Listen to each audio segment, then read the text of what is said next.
Alright, so it's going to be my review for the movie Yojimbo from 1961. It's a movie that I've been really familiar with for a long time. Just never had the opportunity to, never got around to watching it. I've been wanting to watch it for a long time. It's pretty iconic. It's by Japanese director Akira Kurosawa. He's like one of the most iconic directors like ever, especially in Japan. He's extremely well known. So one of his really big movies was Seven Samurai. That was remade as The Magnificent Seven in the U.S. And a lot of his movies have been really popular. So this was 1961. It's about the middle of his career. He did Seven Samurai in 1954. He did Throne of Blood, Hidden Fortress before this.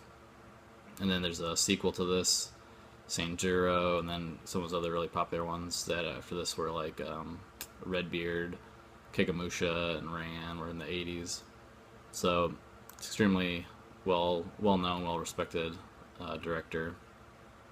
And I've only seen a couple of his other movies. Seven Samurai is really good. And this one has him again pairing up with one of the main actors that he uses, Toshiro Mifune. Kind of like Scorsese and De Niro. They work together a lot. And this one, set in the 1800s of Japan. It's about a Ronin who's kind of a masterless samurai, is wandering around, and he wanders into a town that is being controlled by two gangsters, two separate gangs, and he ends up playing the two gangs against each other, trying to make money off of both.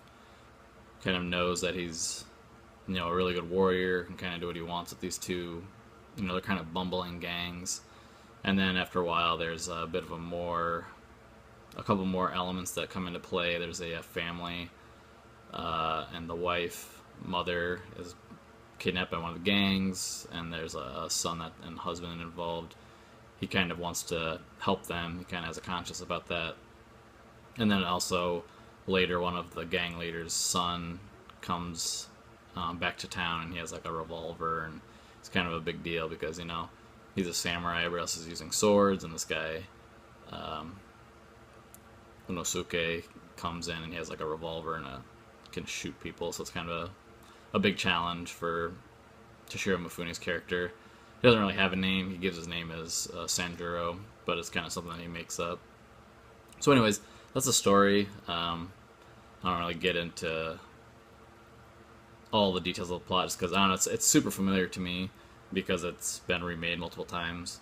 So, but anyways, I guess I'll go over some of the elements, and then there is a lot of history with this movie, so I'll talk about that in a bit.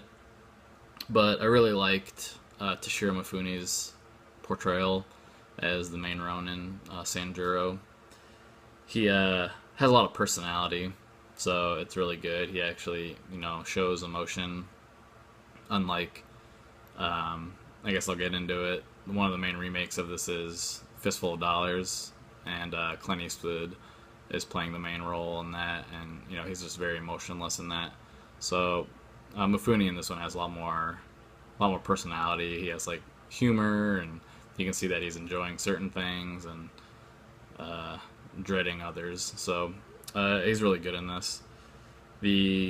All the villains in the movie are pretty interesting. They're really stylized, and something that you might expect in more modern Japanese films. They kind of have really stylized violence and gangs and stuff.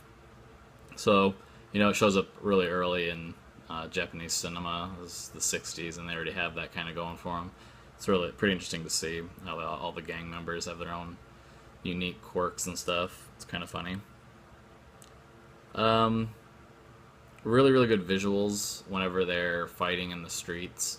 It's pretty interesting to see how they kind of control the different elements of the dust and stuff that's swirling around in the streets.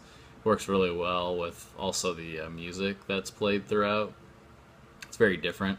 I guess that Kurosawa wanted a non-traditional score, so it doesn't, match up with the time period in the 1800s when the movie's set, but it's much more.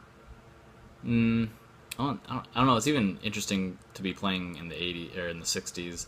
It just adds like some levity to the whole movie, and it's really interesting to juxtapose the setting of the 1800s with the music that's going on. It works really well with the visuals and all the fights and stuff. That's just a really good use of music. I think it's very reminiscent of like what Tarantino would do later, in the 1990s, 2000s.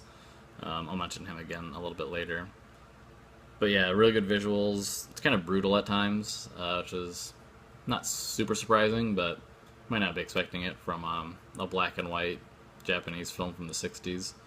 But it works. It's very appropriate for the story being told. And what else? Last thing, I guess. It's actually surprisingly easy to watch. Kind of watched this around the same time as Cool and Luke, and that's another older film that surprised me how easy it was to get into the movie and just really be entertained by it. But it's really, really entertaining. It's easy to watch. I think people that are hesitant to watch, older foreign films, I think this is one that's, I don't know. I guess I'm trying to think of the spectrum of people that watch movies, but this one's a pretty easy one to watch. I think it's really good. I'm giving it I guess I'll get the rating a little bit later, but very good, very easy to watch. It's a good Kurosawa film to start off with. But okay, so the other things, like I said, there's a lot of history to this movie, lots and lots of movie connections. Some that I just noticed in the film. Star Wars, there's a couple scenes in here that, you could tell Lucas directly borrowed from the movie. May involve some arm cutting. Also, like I mentioned, Tarantino, you can definitely tell he was really, really influenced by Kurosawa and this film and his other films, with the music juxtaposed with kind of the setting, the time period. And also there's a direct reference in one of the Kill Bill movies of something in this film. It's, if you're familiar with Kill Bill, it's the scene where the bride is battling all of the Crazy 88, and at the very end of that scene, that whole sequence, there's a little boy, a younger boy, and she's like cutting his sword in half, and she like smacks him with the sword and tells him to go home to his mother. That's taken from this movie. So it was just really interesting to see.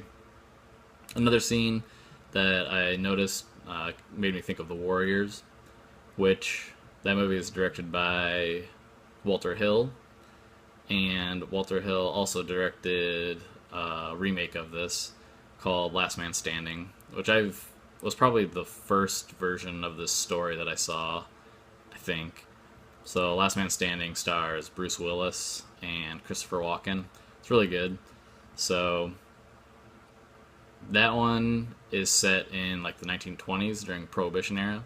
So again, same story, stranger, alone, in this movie. He's a Ronin, he's a samurai. Last Man Standing, Bruce Willis is like a gangster. Goes to town, fights two gangs against each other, plays them against each other. And then before that was the Sergio Leone film, Fistful of Dollars, which is the first of his spaghetti westerns with Clint Eastwood. Made Clint Eastwood the star that he is. Really, really good movie. It's the exact same story, again, but that's set in like the later half of the 1800s and the American West. And he's a gunfighter. Sergio Leone actually got in trouble for not giving any credit to Kurosawa because it's a very, very obvious remake, and he just never gave him credit for the story and stuff, so he got sued over that. But yeah, this does really, really translate well as a Western. You could see why Sergio Leone adapted it, just, replacing the samurais with gunfighters. It's a very easy transition. Same thing Walter Hill did with Last Man Standing. Just kind of gunfighters in a different different time period, the 1920 gangsters. So all pretty much every movie that's been remade of this story is really good. And there's also another one that's a little different. Some of the story ideas, I guess, that Kurosawa got came from a writer called named Dashiell Hammett. His novel Red Harvest was a big influence for this movie, and Dashiell Hammett's novel Red Harvest and another one, The Glass Key, were influences for the Coen brothers movie Miller's Crossing. And after reading that, that made a lot of sense. There's, you can kind of see parallels in that movie as well, so that's interesting to learn. But yeah, really, really good movie. I'm glad I watched it. There's a sequel to this that I hope to see sooner than later, Sanjuro. So hopefully I'll check that out soon. I'm going to give this a 4.75 out of 5. Almost a perfect movie. It's amazing. I think you should watch it if you're a really big movie fan. This is a movie you need to see. It's on that list that you should definitely see at some point. If you're a casual movie watcher, if you're fine with watching foreign films, reading subtitles, definitely check it out. If you're a fan of samurai films, then you definitely need to see this. So lots of reasons to see it. Very few reasons to not check it out. So yeah, go see Yojimbo. Alright.